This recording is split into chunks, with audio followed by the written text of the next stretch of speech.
जय श्री राम, जय श्री राम, जय श्री राम। स्वागत है भाई, स्वागत है। माननीय कृपा शंकर सिंह जी से आग्रह है कि आप माननीय योगी आदित्यनाथ जी का स्वागत करें।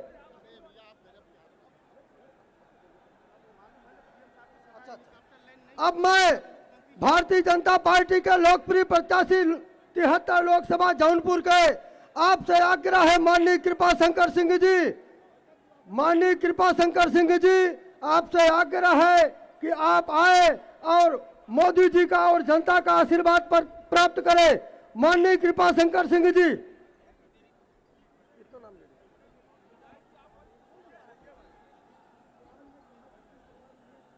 भारत माता की, भारत माता की, वंदे वंदे।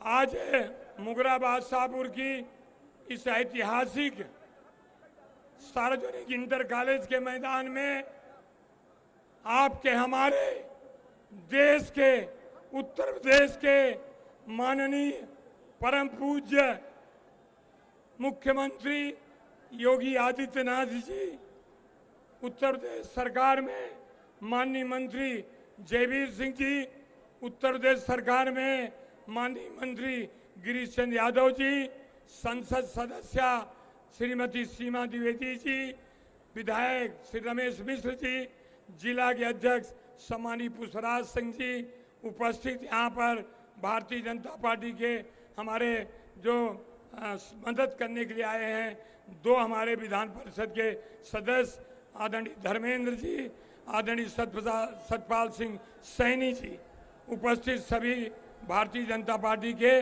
आदरणीय पदाधिकारी। समय बहुत कम है, मैं आप सबकी तरफ से आदरणीय मुख्यमंत्री का कितना आभार मानूं, मेरे पास शब्द नहीं है।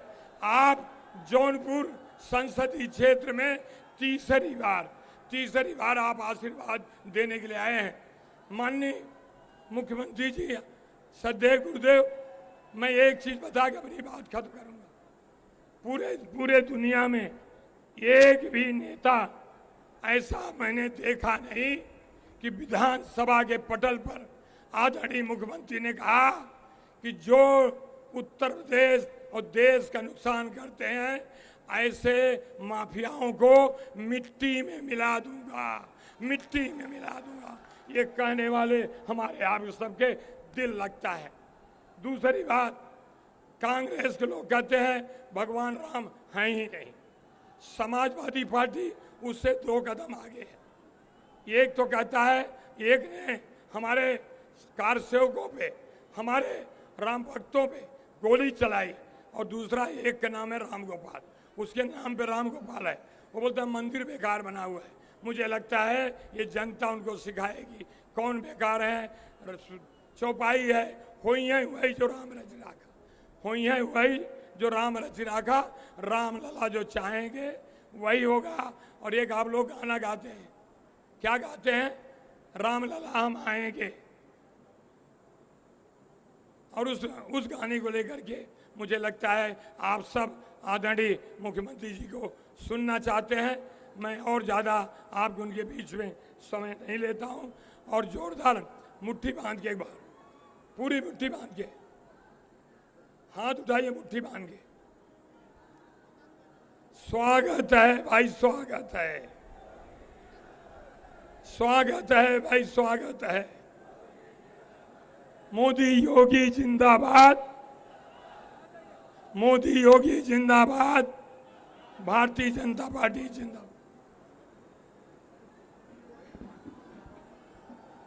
गोरक्ष पीठाधीश्वर, धर्म ध्वजावाहक, ऐसे परम श्रद्धेय उत्तर प्रदेश के माननीय मुख्यमंत्री श्रद्धेय योगी आदित्यनाथ जी से आग्रह है कि आप मुगराबाद शाहपुर की जनता को अपने आशीर्वचनों से कृतार्थ करने की कृपा करें।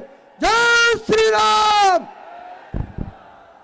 भारत माता की, भारत माता की, भारत माता की। वंदे वंदे वंदे। मंच पर उपस्थित उत्तर प्रदेश सरकार में मंत्रिमंडल के मेरे सहयोगी श्री जयवीर सिंह जी, श्री गिरीश चंद यादव जी, राज्यसभा की माननीय सांसद श्रीमती सीमा द्विवेदी जी, भारतीय जनता पार्टी के जिला के अध्यक्ष श्री पुष्पराज सिंह जी, विधान परिषद सदस्य श्री सत्यपाल सैनी जी, मान्य विधायक श्री रमेश चंद मिश्र जी, पूर्व विधायक श्रीमती सुषमा पटेल जी, एमएलसी धर्मेंद्र भारद्वाज जी, भारतीय जनता पार्टी के लोकप्रिय प्रत्याशी श्री कृपा शंकर सिंह जी, भारतीय जनता पार्टी और एनडीए के हमारे सभी सहयोगी दलों के पदाधिकारीगण, भारी संख्या में उपस्थित इस मोगरा बादशाहपुर के उपस्थित मेरे सभी बहनों और भाइयों, आज मुझे एक बार फिर से जौनपुर की इस धरा पर जौनपुर संसदीय क्षेत्र से जुड़े हुए मतदाताओं से अपील करने का अवसर प्राप्त हो रहा है। बहनों और भाइयों, इस विद्यालय में मुझे इससे पहले भी आने का अवसर प्राप्त हुआ था और तब विद्यालय के संस्थापक की मूर्ति के अनावरण कार्यक्रम के साथ ही अन्य समारोहों के साथ मुझे जुड़ने का अवसर प्राप्त हुआ। आज मुझे आप ही की इसी माटी के सपूत और जिन्होंने यहां पर एक सामान्य परिवार में जन्म लेकर के अपने परिश्रम से, अपने पुरुषार्थ से मुंबई में, महाराष्ट्र में अपनी एक पहचान बनाई, ऐसे कृपा शंकर के लिए, आपकी कृपा के लिए अपील करने के लिए आपके बीच में आना पड़ा है। बहनों और भाइयों, लोकसभा चुनाव के अब तक के 5 चरण संपन्न हो चुके हैं और मैं आपसे कह सकता हूं पूरे देश के अंदर एक ही धूम मची है, एक ही लहर है, एक ही नारा गूंज रहा है, एक ही स्वर में पूरा देश बोल रहा है, वह है कि फिर एक बार, फिर एक बार, फिर एक बार और अब की बार 400 पार। 400 पार की बात होती है। बहनों और भाइयों, सबसे जो बुरी स्थिति होती है वो समाजवादी पार्टी की होती है, क्योंकि ये पार्टी तो एक क्षेत्रीय पार्टी है, कुल 60-62 सीटों पर चुनाव लड़ रही है और प्रदेश के बाहर मध्य प्रदेश में इसने खजुराहो में नामांकन किया तो प्रत्याशी अपना नामांकन ही गलत भर दिया और कोई लड़ने के लिए नहीं मिला। और अब तो समाजवादी पार्टी की और कांग्रेस की स्थिति क्या है ये आप देख रहे होंगे। आप सोचो, जब सत्ता से कोसों दूर हैं तब वो अपने नेता का सम्मान नहीं कर पा रहे हैं। रोज भगदड़, रोज अराजकता, रोज मारपीट, आपस में नूरा कुश्ती समाजवादी पार्टी के अंदर आप देख रहे होंगे। बहनों और भाइयों, जब इस सत्ता में रहे होंगे तब इन्होंने उत्तर प्रदेश की जनता का खून कैसे चूसा होगा, कैसे शोषण किया होगा, यह किसी से छुपा हुआ नहीं है और इसीलिए मैं आपसे अपील करने के लिए आया हूं। मैं इसीलिए आपसे अपील करने के लिए आया हूं। लोकसभा चुनाव के 5 चरणों के माध्यम से आज भारतीय जनता पार्टी 400 पार के लक्ष्य को प्राप्त करने की ओर तेजी से अग्रसर हो रही है और इस 400 पार के लक्ष्य में हमें जौनपुर सीट भी चाहिए। इसी के लिए आपसे अपील करने के लिए मैं आपके बीच आया हूं। वैसे जनता जनार्दन स्वयं इसका जवाब दे रही है। जनता कह रही है 400 पार मोदी जी को इसलिए मिलेगा क्योंकि जनता की भावनाओं का उन्होंने सम्मान किया। तो ये सपा कांग्रेस के लोग पूछते हैं कौन सा सम्मान, तो जनता कहती है जो राम को लाए हैं हम उनको लाएंगे। तो राम को लाने वाले कौन हैं? मोदी जी। और 500 वर्षों का इंतजार समाप्त कराने वाले कौन हैं? मोदी जी। और बहनों और भाइयों, आपने देखा होगा, एक तरफ राम भक्त हैं जो राम के प्रति अपना सर्वस्व न्यौछावर करते हुए भारत को दुनिया की एक बड़ी ताकत बनाना चाहते हैं। दूसरी तरफ रामद्रोही हैं, वे राम का तो विरोध करते ही करते हैं, लेकिन राजनीति के इस हद तक गिर जाते हैं कि अब भारत का ही विरोध कर रहे हैं। क्या कहते हैं ये लोग? कहते हैं कि पाकिस्तान को धमकी मत दीजिए, उसके पास एटम बम है। हमें आश्चर्य होता है, अबे दाने दाने के लिए मोहताज पाकिस्तान की धमकी भारत जैसे बड़े देश को देते हैं जो दुनिया की सबसे बड़ी उभरती हुई अर्थव्यवस्था है। तनिक भी शर्म नहीं आती है कांग्रेस और समाजवादी पार्टी के नेताओं को, तनिक भी कोई संकोच नहीं होता है। और बहनों और भाइयों, जहां भी कांग्रेस ने अपने पार्टनर ढूंढे हैं, ढूंढ ढूंढ करके जितने भी दागी दल हैं, भ्रष्ट दल हैं, परिवार के दल हैं, इन्हीं सभी दलों को इन्होंने चुनावी मैदान में उतार करके पूरे देश के अंदर अव्यवस्था और अराजकता का जैसे ठेका सा ले लिया हो। लेकिन भारत जान रहा है, पूरा भारत जान रहा है, मोदी जी के नेतृत्व में हमने बदलते हुए भारत को देखा है। एक ऐसा भारत जिस भारत ने आज दुनिया के अंदर अपनी धाक जमाई है। आज दुनिया में भारत का सम्मान बढ़ा है, भारत की सुरक्षा पुख्ता हुई है।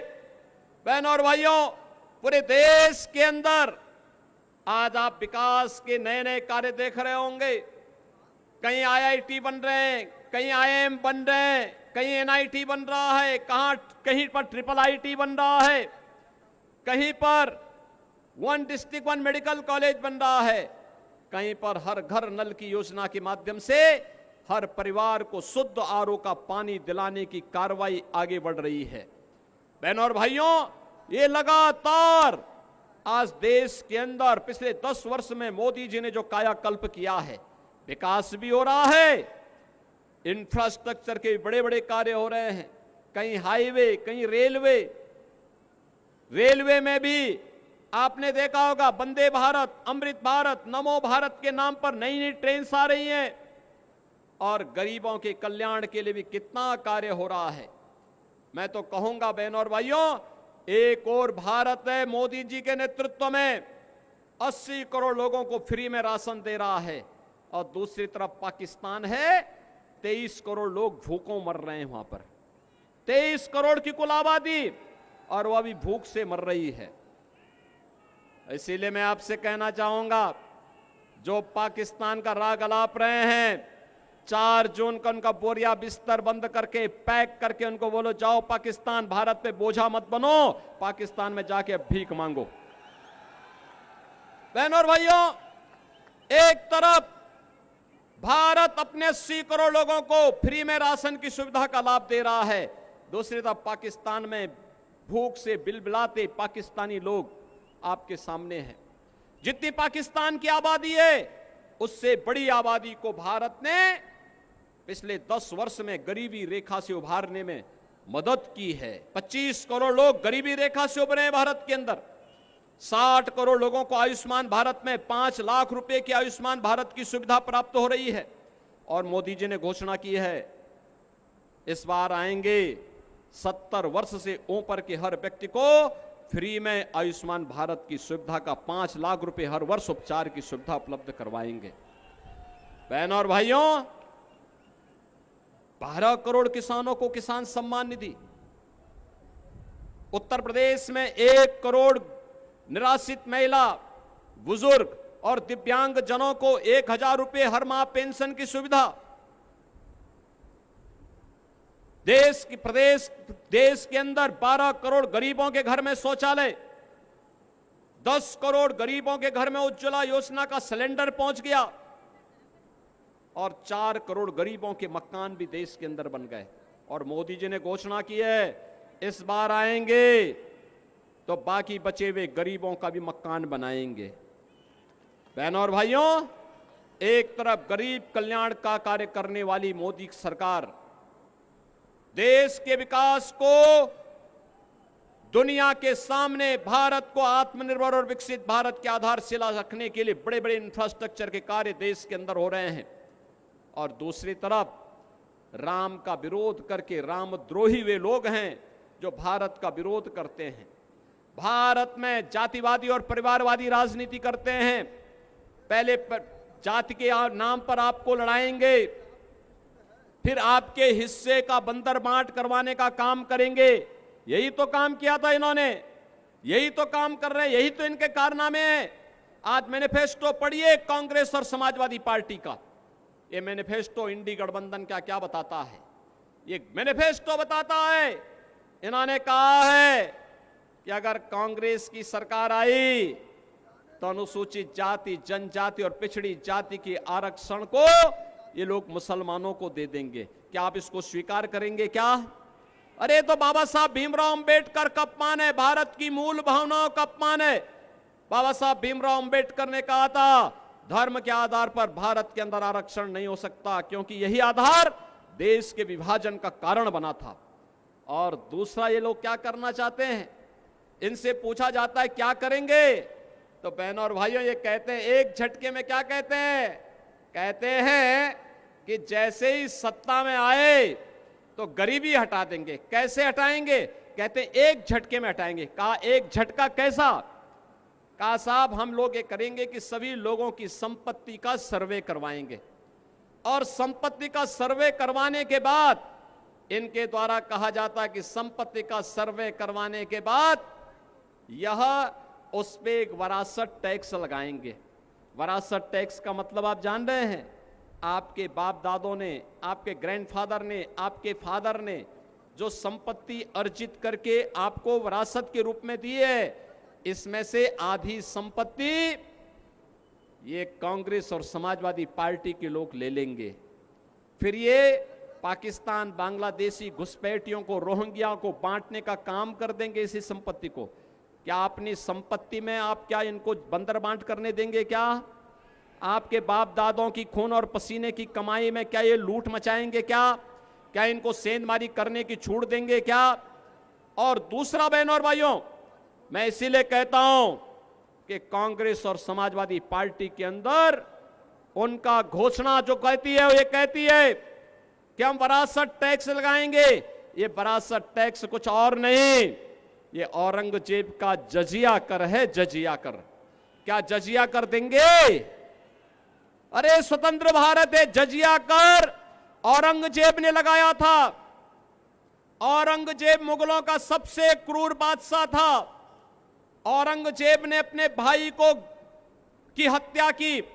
औरंगजेब ने अपने बाप शाहजहां को कैद कर दिया था, और शाहजहां ने अपनी जीवनी में लिखा है कि ऐसा कमबख्त पुत्र किसी को प्राप्त न हो।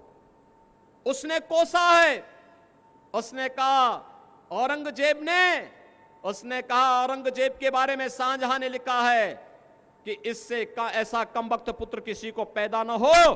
और कोसते हुए औरंगजेब ने कहा था कि तुमसे अच्छे तो ये हिंदू हैं जो जीते जी अपने बड़े बुजुर्गों का सम्मान करते हैं और मरने के बाद भी अपने परिवार, अपने पूर्वजों को श्राद्ध और तर्पण के माध्यम से जल देने का काम करते हैं। लेकिन दुष्ट औरंगजेब, तुमने तो मुझे एक एक बूंद पानी के लिए तरसाया है। बहनों और भाइयों, ये जजिया कर जो था औरंगजेब का, ये हिंदुओं पर लागू होता था। वो कहता था हिंदुओं को कि तुम या तो मुसलमान बन जाओ और नहीं तो तुम्हें जजिया कर देना होगा। बहनों और भाइयों, हमें कांग्रेस और समाजवादी पार्टी के इस गठबंधन के माध्यम से जो औरंगजेब की आत्मा आज घुस रही है, इसको पूरी तरह बेनकाब करना होगा। और इसीलिए हम लोग आए हैं आपके पास। ये जौनपुर संसदीय सीट पर भारतीय जनता पार्टी ने यहां से श्री कृपा शंकर सिंह जी को अपना प्रत्याशी बनाकर के आपके बीच उतारा है। कृपा शंकर जी चुनाव जीत के जाएंगे? मुगरा बादशाह की आवाज में बोलो, जाएंगे? दोनों हाथ, जहां तक मेरी आवाज जा रही है, जहां तक आवाज जा रही है, दोनों हाथ ला करके बोलो, मुझे बताओ, आश्वस्त करो, चुनाव जिता के भेजेंगे कृपा शंकर जी को? भेजेंगे। लेकिन इसके लिए आपको दो काम करने होंगे। आज 21 तारीख हो गई ना? क्या आज 22 है? 22 है ना आज? ठीक, चलिए आप याद रखते हैं। तब तो मैं आश्वस्त हूं कि 25 को सही समय पे वोट देने जाएंगे। तो आज 22 हो गई, 23 और 24 2 दिन का समय आपके पास है। इन 2 दिनों में कितने लोग ऐसे हैं जो कमल चुनाव चिन्ह के साथ फिर एक बार मोदी सरकार बनाने के लिए 10-10 घरों में जाकर के प्रत्येक सदस्य से मिलकर के कमल खिलाने का आग्रह कर सकते हैं? कितने लोग हैं? अभिनंदन आपका, आप तो पूरा ही मुगरा बादशाहपुर तैयार है। बहनों और भाइयों, 10-10 घर में 2 दिन में 20 घर में कवर करते हुए 25 मई को प्रत्येक परिवार को, प्रत्येक मतदाता को, वयस्क मतदाता को मतदान केंद्र पर ले जाकर के कमल खिलाने की आवश्यकता है। खिलाएंगे? खिलाएंगे बहनों और भाइयों, कमल खिलाएंगे। और जिन लोगों ने पानी के लिए तरसाया है, पहचान के लिए तरसाया है, जिन लोगों ने विकास के लिए तरसाया है, जिन लोगों ने उत्तर प्रदेश के विकास को बाधित करते हुए माफियाओं को संरक्षण दिया है, ऐसी समाजवादी पार्टी की जमानत को जब्त करवाने का काम करेंगे। तो फिर मेरे साथ बोलेंगे, भारत माता की, भारत माता की, भारत माता की जय श्री राम, जय श्री राम, जय जय श्री राम। भारतीय जनता पार्टी के जिलाध्यक्ष श्रीमान पुष्पराज सिंह जी से आग्रह है कि आप आभार ज्ञापित करें। भारतीय जनता पार्टी, योगी आदित्यनाथ जिंदाबाद, योगी आदित्यनाथ जिंदाबाद। उपस्थित जन समुदाय के प्रति कोटिशः आभार ज्ञापित करते हुए आज की सभा विसर्जित की जाती है। पुनः 4 जून को भयंकर जीत